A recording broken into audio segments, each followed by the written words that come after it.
स्वागत आहे तुमचं माझ्या यूट्यूब चॅनलमध्ये। पावसाळ्याचे दिवस चालू झालेले आहेत। जिभेला चव आणणारी काहीतरी आपल्याला पावसाळ्याच्या दिवसामध्ये ना काहीतरी खमंग असं खावंसं वाटतं। तर मी इथं बनवणार आहे कांदा भजी। तर भरपूर असा उभ्या साईजचा कांदा घेतलेला आहे कट करून, कोथिंबीर घेतलेली आहे भरपूर, अद्रक लसूण आणि फक्त 2 हिरवी मिरची घेतलेली आहेत। त्याच्यासोबतच अद्रक लसूण सोबत बारीक केलेली आहे। ते आपण याच्यामध्ये घालून घेऊया। लाल तिखट घालून घेऊया थोडंसं। माझं लाल तिखट आहे ना हे जास्त तिखट आहे, त्यामुळे मी इथं थोडंच घातलेलं आहे। पाणीच ते मिठामध्ये जरी कांदा भजी बनवली ना खूप खमंग लागतात खायला, पण मी थोडंसं इथं तिखटाचा वापर केलेला आहे।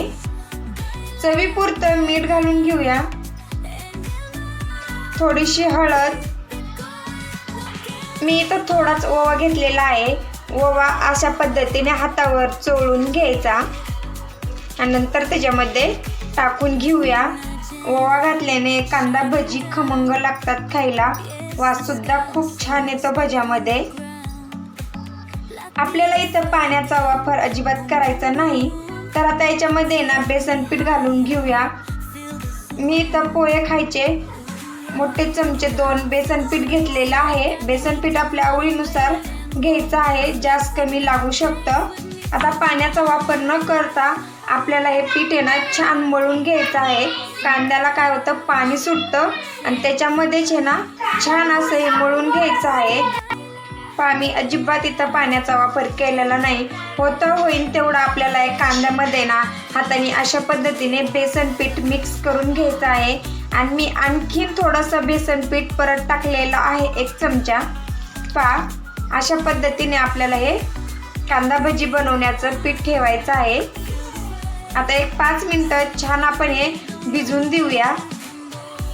जास्त जर कुरकुरीत हवे असतील कांदा भजी तर याच्यामध्ये तांदळाच्या पिठाचा वापर केला तरी पण चालेल। तांदळाच्या पिठाने कुरकुरीत होतात।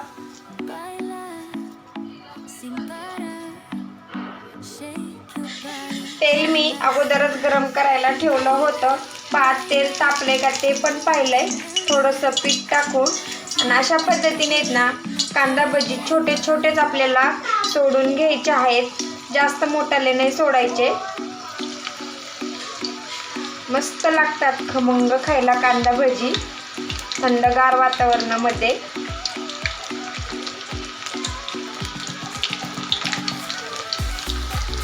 जास्त मोठी नाही सोडायचे, छोटे छोटे सोडायचे। कांदा कुरकुरीत होईपर्यंत आपल्याला तळून घ्यायचे आहे। मस्त असे कुरकुरीत भजी इथं तयार झालेले आहेत, तळलेले सुद्धा आहेत, पाहू शकता तुम्ही। मस्त असा कलर पण चेंज झालेला आहे भज्याचा। आता आपण एका डिशमध्ये काढून घेऊया। गरम गरमच खूप छान लागतात बरं का खायला कांदा भजी।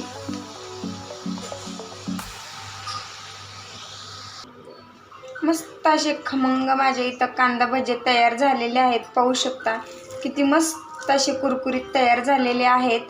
कशी वाटली माझी इथं कांदा भज्याची रेसिपी नक्की मला कमेंटमध्ये सांगा। आणि व्हिडिओ जरी आवडला असेल तर व्हिडिओला लाईक करा। चॅनलवरती जर नवीन असाल तर चॅनलला सबस्क्राईब करायला विसरू नका। पुन्हा भेटूयाच नवीन रेसिपी सोबत। तोपर्यंत मस्त खा, मस्त राहा।